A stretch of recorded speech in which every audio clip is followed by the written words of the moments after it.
Welcome to Breaking Ties, Is Divorce the Answer? This is your go-to source for practical advice and support when considering if a divorce is the right answer for you. Join us each weekday for a quick chat where we'll uncover a variety of topics such as child custody, property division, and self-care. Together, we'll explore the emotional, financial, and legal aspects of divorce and help you find the best path forward for you and your family. Here is your host and Certified Divorce Financial Analyst Professional, Mike Fulkerson. Hello and welcome to Breaking Ties, Is Divorce the Answer? I'm your host, Mike Fulkerson, financial advisor and certified divorce financial analyst professional. Today, we're going to explore a topic that many couples confront when facing the possibility of divorce, and that is the role of a prenuptial agreement. Now, we all know that divorce is a challenging journey. It's often really accompanied by many difficult decisions and quite a bit of emotional turmoil at times. But for those who entered into a prenuptial agreement before saying, I do, navigating the dissolution of marriage can take on a different dimension.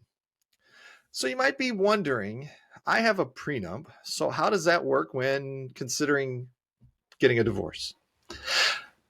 Let's start with clarifying what a prenuptial agreement is. And simply put, it's a legal document that really outlines how assets will be divided in the event of divorce or death.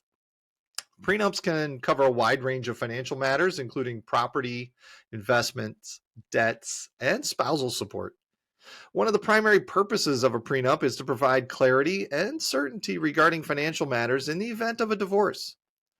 It is essentially a contract that both parties agree to before entering into marriage, outlining their rights and obligations in the event of separation.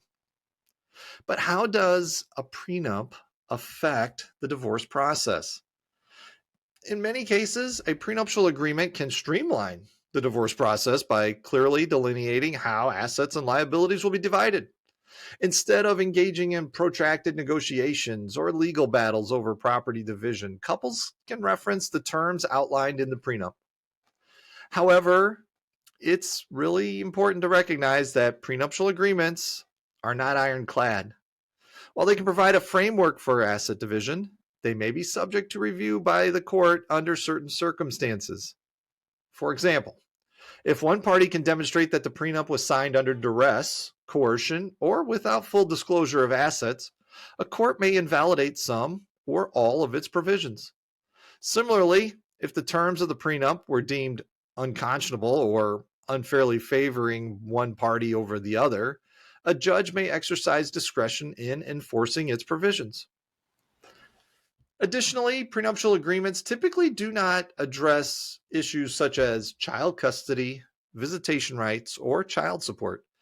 These matters are typically determined based on the interest of the child rather than the terms of the prenup.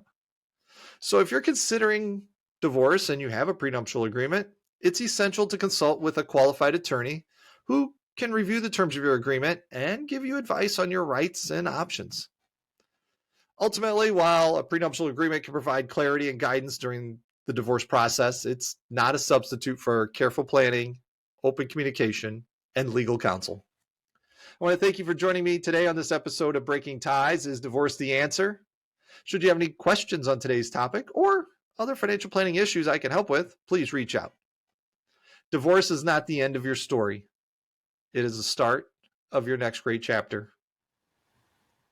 And with that, we will see you next time. We want to thank you for listening to this episode of Breaking Ties, Is Divorce the Answer? With Mike Fulkerson. For questions, please reach out to Mike via email in the description or give him a shout at 630-444-1410. And remember to subscribe, like, and follow.